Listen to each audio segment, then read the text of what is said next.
And on something that Adam touched on, these so-called cuts to Medicaid, I hasten to add that the $800 billion or so Republicans are looking to pare from spending is over an increase in spending. When all is said and done, Medicaid, as it stands now, will still be getting $5.7 trillion. That's how things stand now, closer to $5 trillion if the cuts come in. So the rate of growth is what slows here. It still means they get more money. And that's the problem with this so-called misnomer that these represent cuts. It's a big issue for former Reagan Budget Director David Stockman. We lie when we talk about this stuff, right?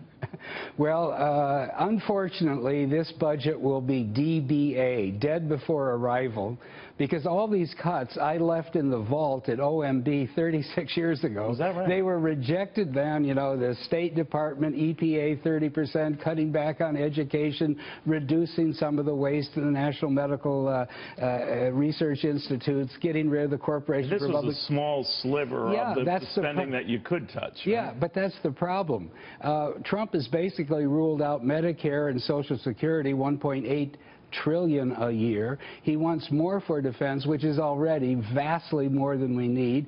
That's $650 billion a year. Interest we have to pay. Veterans he's carved out. That's $200 billion a year. Homeland Security he wants more of in walls. That's $65 billion a year. Law enforcement and so forth is $50 billion, and he wants more of that. So the point is they're focused on a smaller and smaller, tiny fragment of the budget. You can't.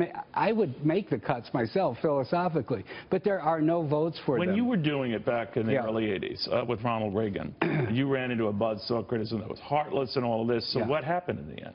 Well, what happened in the end that there were tiny reforms to Medicaid and food stamps and welfare, and then over time most of that grew back. And the difficulty today, 36 years later, is small ball budget surgery dies with 1,000 cuts. They need a big idea. And the big idea is to say Washington takes care of workfare with the earned income tax credit, and anybody who gets a job, even at McDonald's, gets some additional help. The states are given responsibility totally for welfare, and that means a huge block grant for Medicaid, food stamps, and the other well, cash let's talk about the food programs. stamp thing. These days, it's under the umbrella of SNAP, I guess. It's a modern version of food stamps. And yet, 44 million receive this type of support for food. Now, no one wants to take food away from people, but the fact is it used to be 28 million as recently as 2008, about 15 million 8 years prior to that. So if we have 44 million people in this country who genuinely need this type of support, that's third world country problems, right? I mean, it's even worse. There's 110 million people in this country who live in households that are getting food stamps, Medicaid, or other means-tested assistance. That's 1/3 of the population. But it's always portrayed as you're killing off, you know, grandma or the grandchild.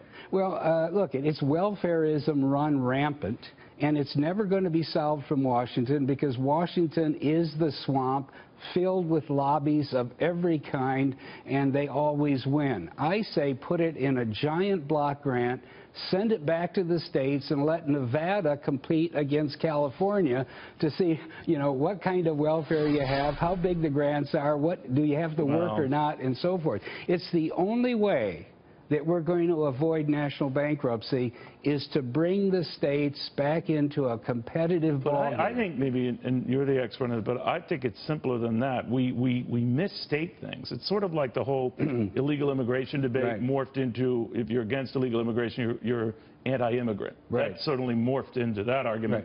But on this, it's become, we're cutting when we're not cutting. Cutting to me means you're going to have $100 and it's down to $80. That's a cut. But when these days, cuts really mean slowing the rate of growth. So not too long ago, we had Speaker Paul Ryan blasted for wanting to curtail the growth of Medicare, and yet he was throwing Granny off a cliff. So even curtailing or slowing the growth of these programs is the same thing as killing them. Well, that's why if you do it in the trenches, year to year, program by program, as I say, budget surgery, you never get anywhere. So but if you we would do could, what?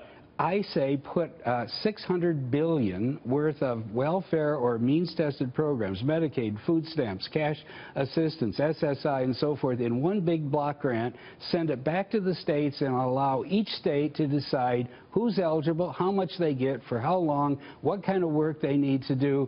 You don't think you could have the possibility that the states run amok with this? If the state, it's going to be on their dime, because the idea that I have and they have to balance it. It's one, yes, they have to balance it by their Constitution. It's one block grant, and we cut it by 5% a year for the next 20 years. So they're on notice that there's no cold turkey, you take over today, but over the next 20 years, you better get this program disciplined, targeted on real need as your voters see it, or you're going to die under the budgetary any cost. politician